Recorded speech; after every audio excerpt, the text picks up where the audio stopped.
भिवानी के लघु सचिवालय स्थित डीआरडीए हॉल में डिस्ट्रिक्ट मॉनिटरिंग कमेटी की बैठक आयोजित की गई। बैठक की अध्यक्षता भिवानी महेंद्रगढ़ के सांसद चौधरी धर्मवीर सिंह व हिसार लोकसभा के सांसद जयप्रकाश ने की। इस बैठक में अधिकारियों से विकास कार्यों को लेकर समीक्षा की गई और यूरिया व डीएपी की मांग को पूरा करने पर भी गहन विचार विमर्श किया गया। इस अवसर पर उन्होंने अधिकारियों को निर्देश दिया कि डीएपी व खाद की आपूर्ति की जाए। देखिए, क्योंकि विधानसभा चुनाव बीच में थे इसलिए शायद हम ये मीटिंग नहीं ले पाए। 3 महीने बीत गए क्योंकि यहाँ इस पार्लियामेंट में 3 डिस्ट्रिक्ट हैं, भिवानी, दादरी और महेंद्रगढ़। तो जितने भी केंद्र सरकार हो या प्रांत की सरकार हो, क्योंकि हर डिपार्टमेंट में कहीं ना कहीं भारत सरकार का पैसा इसलिए दिया जाता है ताकि लोगों को इंफ्रास्ट्रक्चर के तौर पर, हेल्थ पर, एजुकेशन पर, पब्लिक हेल्थ पर, यानी जो भी काम है वो काम सुचारू रूप से वो पैसा लगे, और उसी लिए ये आज मीटिंग थी। और जयप्रकाश जी, क्योंकि इस लोकसभा में इनका बवानी खेड़ा विधानसभा इनके क्षेत्र में है, इनका भी स्वागत, और मुझे पूरी उम्मीद है कि हर मीटिंग में ये आज की तरह पूरा टाइम देंगे ताकि हम मिलजुल के उन समस्याओं का समाधान, चाहे वो प्रदेश सरकार का हो या केंद्र सरकार का हो, और कोशिश यही है आज, क्योंकि ये मीटिंग नई पार्लियामेंट बनने के बाद, मैं तो पिछले मीटिंग शायद ले चुका था, तो हम मिलके जो भी पैसा आता है वो पैसा सही जगह लगे, उस पैसे लूट खसोट ना हो। तो ये मीटिंग का मकसद यही होता है। और हमें खुशी है कि ज़्यादातर जो अधिकारी हैं वो भी काम करने वाले हैं।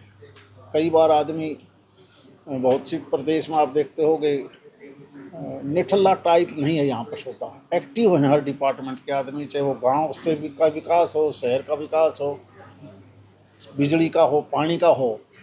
तो ये जो एक्शन टेकन रिपोर्ट है वो भी हमने पढ़ ली, देख लिया। जो भी हमने पिछली बार भी जिम्मेवारी लगाई थी उसके ऊपर भी पूरा इन्होंने एक्शन लिया है और उस काम को किया है।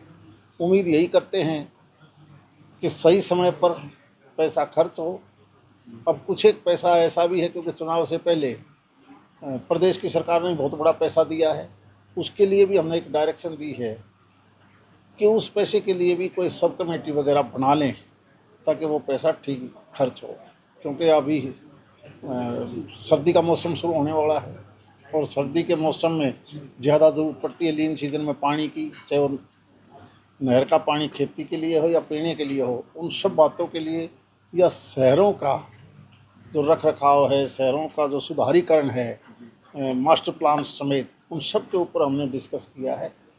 और उम्मीद करते हैं कि सही समय पर ठीक काम होगा। बाकी जयप्रकाश जी से खाद की कमी है सर। हाँ, सही बात है कि खाद की कमी के 2 रीजन हैं। क्योंकि डीएपी आता है, इंपोर्ट होता है हमारे देश में। डीएपी यहाँ जो पड़ता है वो महंगा पड़ता था, और इस बार क्योंकि यूक्रेन की लड़ाई, कहीं इजराइल का मामला, जहाँ से आता है डीएपी वो आने में समय लग गया। और दूसरा बड़ी प्रॉब्लम आई जो आज तक किसी को लोग नहीं समझ पाए, इस देश में पहली बार बहुत अरसे के बाद या भादों में बारिश आई है। नहीं तो एक बारिश के बगैर हम सूखा रह जाते थे, ये फसल पकती नहीं थी। इस बार चाहे गुजरात है, राजस्थान है, मध्य प्रदेश है, महाराष्ट्र है, अचानक जो बारिश आई तो हर किसान सोच रहा था कि ज़मीन गिल्ली है, हम फटाफट सरसों की, चने की बिजाई कर लें। हालांकि हरियाणा में तो चना नहीं बिकते, तो हर जगह डिमांड बढ़ गई। जो सर्कल 1.5 महीने का होना चाहिए, 45 दिन का, वो अचानक केवल 15 दिन में ही डीएपी की ज़रूरत पड़ी। एक तो वो रीजन बड़ा भारी रहा, और जब किसी चीज़ की शॉर्टेज हो जाती है तो लोग अब भविष्य के लिए भी सोचने लग जाते हैं कि भाई हमने कहीं बाद में डीएपी ना मिले, कभी बाद में यूरिया ना मिले, तो उसके बारे में भी जिम्मेवारी लगाई गई है एग्रीकल्चर डिपार्टमेंट की और प्रशासन के अधिकारियों की कि हम समय से पहले को इस प्रकार से सिस्टम बना लें ताकि ये दिक्कतें ना आए। इसमें कोई दो राय नहीं कि आज के दिन ये दिक्कत है। तो फिर समय निकल जाएगा। तो डीएपी का तो लगभग सरसों की बिजाई तो होगी, अब तो आगे गेहूँ का समय। तो गेहूँ के लिए मैं भी, जयप्रकाश जी भी ऊपर, हमारे जो नड्डा साहब हैं केमिकल मिनिस्टर, उनसे प्रार्थना करेंगे कि हमें और ज़्यादा यूरिया भेजें आप, और गेहूं के लिए डीएपी हमें और मिले। सारे जितने बाकी अधिकारी हैं बीएनआर से संबंधित, ज़्यादा एक्सीडेंट तो बीएनआर की वजह से होते हैं, या फॉरेस्ट की वजह से होते हैं, या तेज़ स्पीड की वजह होते हैं, या ओवरलोडिंग की वजह से होते हैं। तो उसके लिए आज हमने ये मीटिंग ली है। कोशिश है कि इस प्रकार से बचाओ, और 15 दिन के बाद दोबारा भी रोड सेफ्टी को हम दोबारा रिवाइव करेंगे। धन्यवाद। जय प्रकाश जी सिंह। तो क्या कहना है? देखिए, धर्मवीर जी ने बता दिया, मॉनिटरिंग डेवलपमेंट की एक कमेटी है जो देश और प्रदेश की सरकारों का पैसा गांव और शहर के विकास के लिए आता है, अलग अलग विभाग में आता है। उसका बंटवारा ठीक है, काम कितनी ग्रांट लगी, कितना पैसा लग गया, कितना बाकी है, ये सब चीज़ें आज हमने, क्योंकि नई पार्लियामेंट बनने के बाद मैं तो पहली बार, क्योंकि हिसार पार्लियामेंट क्षेत्र का हिस्सा भवानी खेड़ा तो आया हूँ, तो यहाँ सरकारी सिस्टम में तो काम ठीक ठाक है, लेकिन जो डिस्ट्रीब्यूशन है, जैसे हमने कृषि विभाग के अधिकारियों से पूछा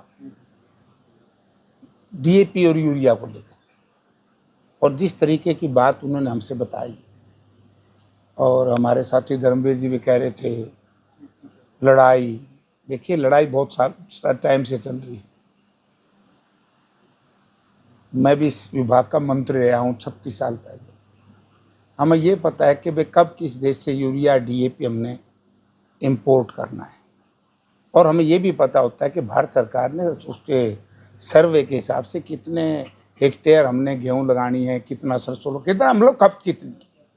मैं ये कहना चाहूँगा कि ये समय पर नहीं संभले, समय पर इसकी प्रोक्योरमेंट नहीं हुई, समय पर देश में नहीं ला सके, आज जिसकी वजह से किसान दुखी है। दूसरा, जो हमारी प्रदेश की सरकार है, या तो उसको ये ज्ञान नहीं है कि हरियाणा प्रदेश में एक ही समय में अलग अलग मौसम है।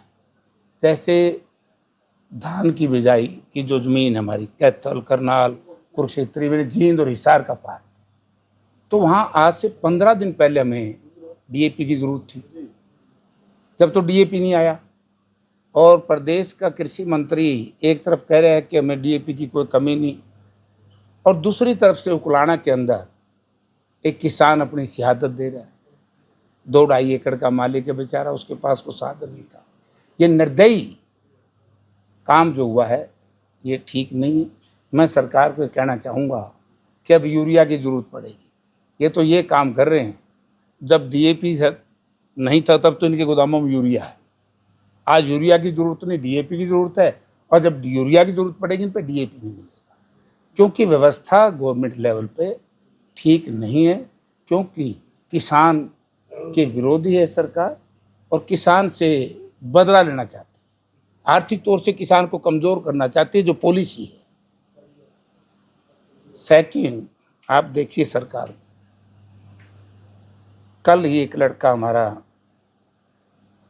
हुडा डिपार्टमेंट की पाइपलाइन खोद रहा था, एक दलित का बेटा था, वाल्मीकि समाज से, 10-12 दिन तक उसकी डेड बॉडी पड़ी रही,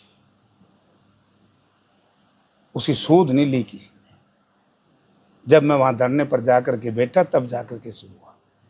ये मर्डर हो जाए, हादसे में एक मर्डर हो जाए, उसमें तो सरकार दे 1 करोड़ रुपया, एक गरीब का बेटा मरे, और वो भी सरकार की कमी से मरे, और सरकारी काम करते हुए मरे, तो उसको एक पैसा नहीं। तो ऐसी निर्मोही और ये गरीब और दलित और किसान विरोधी सरकार है, तो भैया यहाँ तो लाठी भी पड़ेंगी, लोगों ने जानें भी देनी पड़ेंगी, क्योंकि सरकार ऐसे समय पर ऐसी कारणों से चलेगी। जो सरकार धन के बलबूते पर, मशीन के बलबूते पर सत्ता में आए, तो वो जनमानस का भला नहीं कर सकती। दिल्ली चुनाव को क्या कहना, चुनाव जाने वाला दिल्ली चुनाव, कांग्रेस कहाँ स्टैंड करती है? दिल्ली में चुनाव होने जा रहा है जनवरी में, हाँ, तो कहाँ स्टैंड करती है कांग्रेस? कांग्रेस तो स्टैंड करेगी, इंडिया गठबंधन चुनाव लड़ेगा। हरियाणा में स्टैंड कर रही थी, बहुत तो चुनाव तो बहुत अच्छा, हरियाणा में क्या दिक्कत है? अरे भाई, ठग है, बनारसी ठग जैसे आ जाते, ठगी कर लेते हैं, तो ठगी होगी हमारे साथ। मैंने कहा ना, धन बल और मशीनरी बल। आप देखिए, मैं एक कमेटी का मेंबर हूँ, हमने इसरो को एग्जामिन किया। इसरो के जो साइंटिस्ट हैं वो इस बात को मानने के लिए तैयार है। देश का हर साइंटिस्ट, जब आपके खाते से रुपये निकल सके हैं तो ये हमारी वोट नहीं बदली जा सकती। अरे भाई, जब हाँ, मशीनों का संपूर्ण घोटाला और धन जो आपके खून और पसीने की कमाई, उसमें आप भी शामिल हैं, जो लूटी है बुरी तरीके से, उसको इन्होंने इस तरीके से, जो प्रजातंत्र का सही सबूत था, उसको ध्वस्त कर दिया। भाजपा कह रही कि हम तो सारा दिन झूठ बोलना इसका काम है, इसने कोई काम नहीं किया। चौधरी भूपेंद्र सिंह हुड्डा के राज के, कांग्रेस के राज के 10 साल के काम, इन कामों की तुलना कर रहे हो, दड़ी पासिंग भी नहीं। अभी मैं देख रहा था, मैं पूछ रहा था कि प्रधानमंत्री आवास योजना है ही नहीं कहीं। 77 मकान बने हैं लोगों, 8 साल में 77 हाउसिंग गरीब लोगों को। और कांग्रेस के राज में इंदिरा आवास योजना के तहत हर 6 महीना किस्त आती थी, गरीब आदमी को मकान मिलते थे। हमने गरीब आदमी को, हुड्डा साहब जब चीफ मिनिस्टर थे, 100 गज के प्लाट दिए थे। तो यानी कि, और तो छोड़ो, नरेगा का जो कानून हमने बनाया था उसी को इम्प्लीमेंट नहीं ठीक तरीके से करे। मनरेगा की लेबर की जो उनकी दिहाड़ी है वो नहीं बढ़ाई जा रही, ये ठगी है। सुरभि ज्योति को स्थायी मिला है, स्थायी विभाग मिला है, तो बुआनी खेड़ा भी नहीं आता, बुआनी खेड़ा के मान रू मेरे एमपी बनाए उन्होंने। आप वहाँ के सांसद हैं, तो स्थायी देख लेंगे। अभी तो जुमा 7 हुए हैं, देख लेंगे कितना पहुंचेगा पानी। अरे भैया, पानी का सिस्टम ही कोलैप्स हो चुका है, पानी आपके पास है कहाँ। आपने लखवार व्यासी डैम, डॉक्टर मनमोहन सिंह देश के प्रधानमंत्री से, भूपेंद्र सिंह हुड्डा चीफ मिनिस्टर थे, उस वक्त ये शुरू हुआ था लखवार व्यासी डैम। आज 11 साल से भाजपा की सरकार है देश और प्रदेश में, उसी को नहीं बना पाए 11 साल में, कहाँ से देंगे।